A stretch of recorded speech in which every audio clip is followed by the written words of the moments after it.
Hello, everyone, and welcome to the first in a long series, likely, of daily updates for the coronavirus, a pandemic that is spreading rapidly throughout the United States and the world. This is as of March 16th, 2020, at 7:45 p.m. Central Daylight Time. For those that are our international viewers that happen to be watching this, this is as of 0:45 Zulu on March the 17th. So, let's get started here with the world map. You can see where COVID-19 has been and where it hasn't. The United States, Canada, Mexico, Brazil, Australia, New Zealand, China, India, most of Europe, a lot of areas do have COVID-19 as of now. You can see the world map here. You can see if your country has it or if it doesn't. The United States, which is where most of my audience is, certainly does have it, which unfortunately means we're probably going to be seeing a large uptick in cases here in the United States within the next few days and weeks. So we'll be talking about that in a little bit more detail shortly. Let's get started with global statistics here. Total cases, 182,412. Of closed cases, 8% have been deaths, 92% have recovered. I do expect that to decrease with time. Most people expect that to decrease with time. The current death rate that's being cited for this thing when all is said and done is around 1 to 3%. Still, large margin of error within there, but that's the general area that is expected when this is done. For new cases, we have 12,848, and for new deaths, we have 638. We have 96,044 cases active around the world today, and we can expect that to continue to rise over the coming weeks.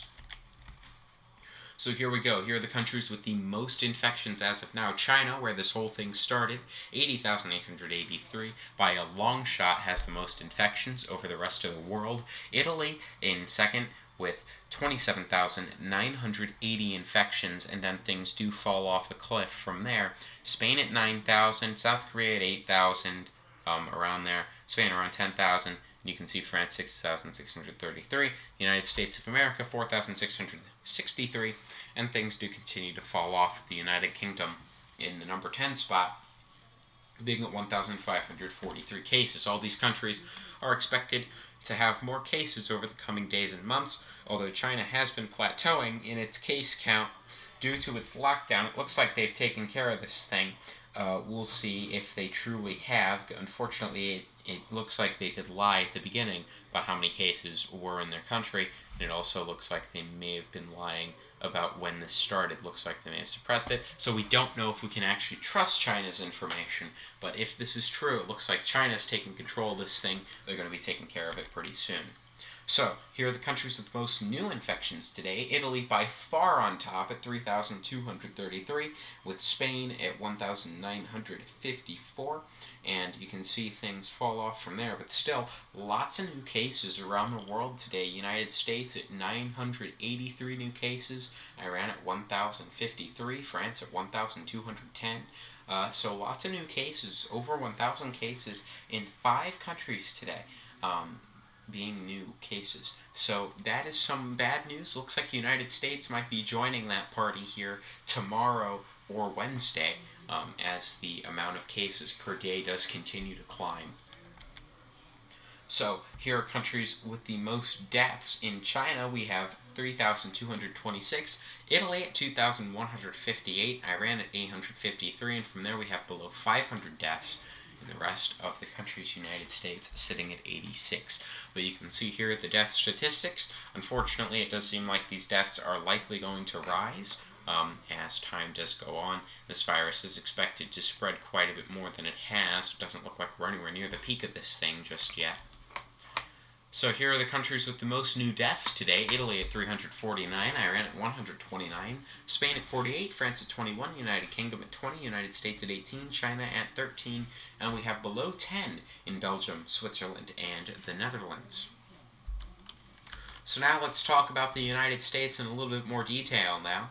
So what exactly is going on there? Well, this is a United States map of all coronavirus cases that has come out courtesy of ABC News, using John Hopkins, the CSSE, for their source of information. So 769 cases in Washington, 473 in California, 135 in Colorado, 93 in Illinois, 114 in Louisiana, 149 in Florida, 121 in Georgia, 954 in New York, 164 in Connecticut, 122 in New Jersey, and for those of you watching Microcasting St. Louis, there are 6 cases in Missouri, and a couple of those are around the St. Louis area. We have 2 positive cases, one in St. Louis County and one in the city of St. Louis.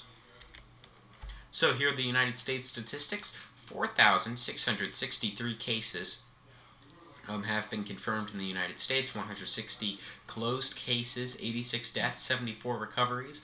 Those numbers are misleading, though, because in active cases, we have greater than 99% of the population with active cases in mild condition, less than 1% in serious or critical condition. That's definitely good news. The death rate of 54% you see there is definitely inaccurate. It'll likely be at less than 2% in no time. New cases, 983 today, and 18 new deaths today in the United States. So, what can we do with this pandemic spreading around the world? If you want to prevent COVID-19, it is safest to avoid physical contact when greeting. That includes handshakes, fist bumps, even elbow bumps. It would be preferable not to make physical contact in any way whatsoever. A wave, a nod, or a bow is perfectly safe, and it doesn't transfer any bacteria. That is definitely the best thing that you're going to want to do, as the more germ transfer you have, the more likely you are to get coronavirus. And the more that it spreads, the more people that get it, that's bad news. So, again, the less physical contact you have with someone else, the better. Wash your hands frequently as well. That's going to be talked about here in just a moment. These graphics are courtesy of the World Health Organization. Respiratory viruses can be passed by shaking hands and touching your eyes, nose, and mouth. Greet people with a wave, a nod, or a bow instead. Again, this is around the same thing. If you do happen to shake someone's hand and you realize, oh wait, I'm not supposed to do that, be sure to wash your hands. Don't just use hand sanitizer. Don't put on rubber gloves. That's not very effective. It's almost just as infectious as not having rubber gloves on. Just wash your hands thoroughly for about 20 seconds with soap, and that will definitely help your chances of not getting this stuff. So, speaking of that, no, regularly washing your bare hands offers more protection against catching COVID-19 than wearing rubber gloves. You can still pick up COVID-19 contamination on rubber gloves, and if you then touch your face, the contamination goes from your glove to your face, and it can infect you. So, the real thing is wearing rubber gloves is not an effective way to prevent yourself from getting the coronavirus. So, in summary, basically, wash your hands, be careful of other people, stay home if you can, and do not make physical contact with other people when you greet them. All right, well, thank you so much for watching. You can follow us on Facebook on the Microcasting and at Microcasting St. Louis. Follow us on the tropical side at Microcasting Tropics. Follow us on Twitter at Microcasting STL or Microcasting TRO, depending on which side of things you're on. Follow us on Instagram at Microcasting St. Louis or Microcasting Tropical, again, depending on which channel you're watching this from. And finally, if you liked the video, you can hit the like button. Thank you so much for watching. Subscribe to this channel and hit the bell to turn on notifications so you don't miss our daily coronavirus briefing. That'll be coming out every single day until this thing dies down on both the Microcasting St. Louis channel and the Microcasting Tropical channel. Again, thank you so much for watching. I do appreciate it. And this is Microcasting St. Louis or Microcasting Tropical signing out.